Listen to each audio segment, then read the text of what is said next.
Here in the trunk, we have our fuel pump. It's right down in there.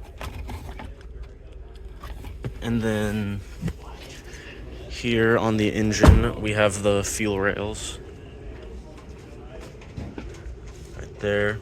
Right there. And this is a digital electronic fuel injection system. So as you can see on the wiring diagram, every single injector seems to all have a yellow and black wire for the power side, but for the other side, the return side, the first one seems to have brown, then red, then blue, then yellow, then black, red, and white, blue. So they all share yellow and black on the power side. As you can see, as we move up, here's the main relay that controls the injector system, and there's the fuses, hot at all times, and then there's the other ones. So the hot at all times one, that's fuse 46. It goes down to the relay, and then it powers the injectors, and then there is the fuel injector control in the PCM. This is the specs for our fuel pressure regulator for the 99 Acura TL. As you can see, it is 41 to 48 psi, or 280 to 330 kilopascals. And yeah, fuel capacity is like 17.1 gallons. And there we go. Here we're testing the resistance of our fuel injectors. We can only get to 3 of them because the intake manifold is in the way. ALLDATA did not provide a specification for the ohm resistance, but on 2 of them we got 11.9, and on the third one we got 11.6, so we can assume it's in the 11 area. And if I can get in here and get it on there.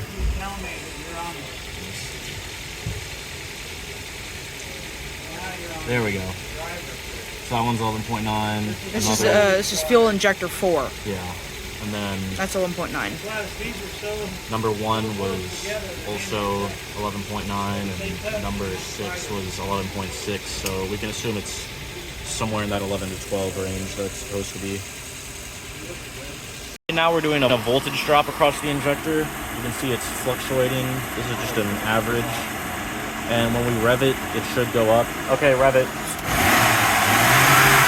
Yeah, you can see it's screwed up there to like 2, 3. Okay, so this is our waveform for injector number 4. As you can see, we are back probed into the driver circuit. And from here, we have our on time is 3.025 milliseconds. And our voltages go from kind of around 0, as you can see right there, to our high, which is about 66.27. And let me see if I can get you to see that really quick. Yep, 66.27. And so the difference between them is about 66.25 volts. This is our live reading for injector 4. As you can see, it stays around 60, but when we rev it, as you can see, it all just speeds up. All right, you're good. So as you can see, it kind of speeds up as more fuel goes in through the injector. And now that the RPMs are dropping, it's starting to slow back down, so not as much fuel has to go through the injector. So we've unplugged the output of the alternator. You can follow this line, go all the way up to here. We've unplugged it, so now it should not be charging the battery. We're going to start the car and see what the battery sits at. And we're going to get our readings of the fuel injector on time. And it should increase.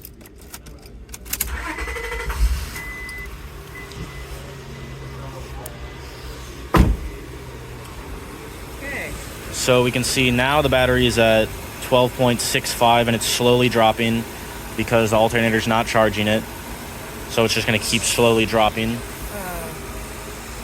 We're going to disconnect the alternator real quick to see if that has an effect on our picoscope readings. Right now the alternator's connected. We can see it's at 14.39 volts for the battery. That's typical charging voltage. We're going to undo the alternator and watch the voltage drop on the battery to make sure that it actually is unconnected from it. and we're going to see the effect that it has on the picoscope readings. We have a little snapshot of our fuel injector turning on, and we can see that it turns on for 3.37 milliseconds. I believe before, with the alternator plugged in, it was 3.025 or something like that. So it is turning on for longer. It's turning on for about 10% more. And that is what we should see, because since the alternator is no longer plugged in, there's not as much voltage in the system. And voltage is what pushes in more fuel. So since there isn't as much electrical pressure to push in as much fuel, it needs to be open for longer to get that same amount in.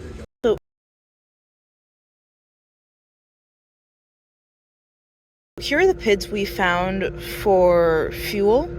As you can see, we have our fuel pressure, our fuel type, another fuel pressure, and our fuel level input. And if we start the car,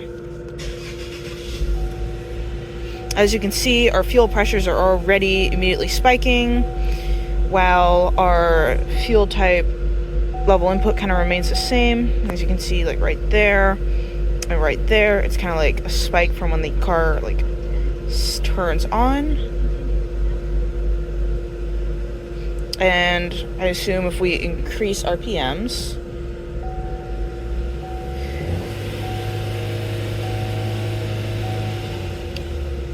our pressure sort of fluctuates. We're gonna wait and see when the as the car heats up, it kind of like staggers, and then when we hit the accelerate, it starts bouncing up and down as pressure goes up. And yeah, there we go. So our range for the different fuel pressures is, the bottom one is from 0 to 62.6, and the other one is 60.4. And as you can see, that's what happens when we accelerate. The graphs start to get a little bit more varied.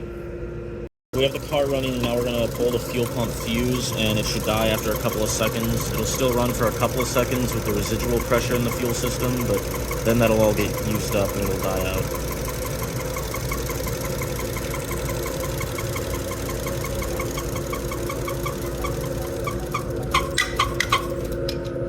There you go. Yep, that was death, I guess. Now we're going to see what happens when we start the car and then pull the fuse in the middle of it running. So we'll start it. There we go.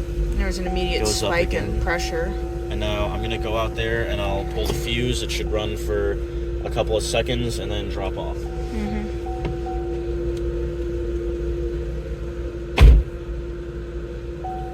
Alright, Nick is about to pull the fuse. Fuse is pulled.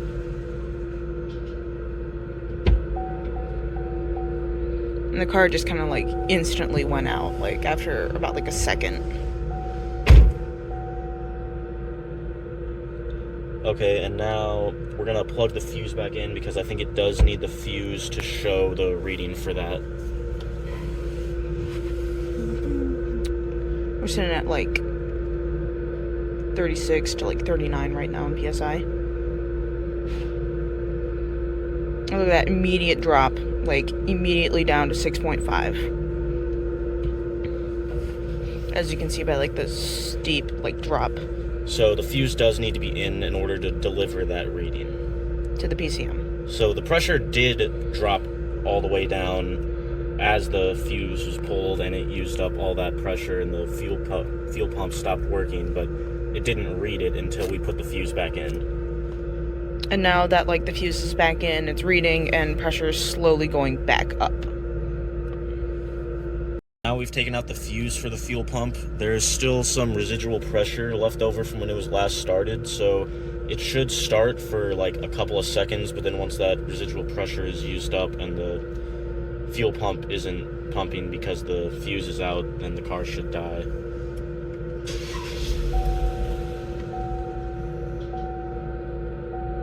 Okay, well, yeah, that was really quick, but it did start very, very briefly, and then it just and you can see like they drop really quick there. It's still not reading 0 though.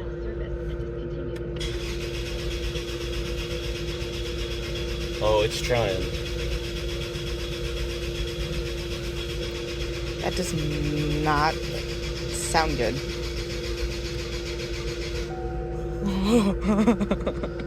Okay, stop recording.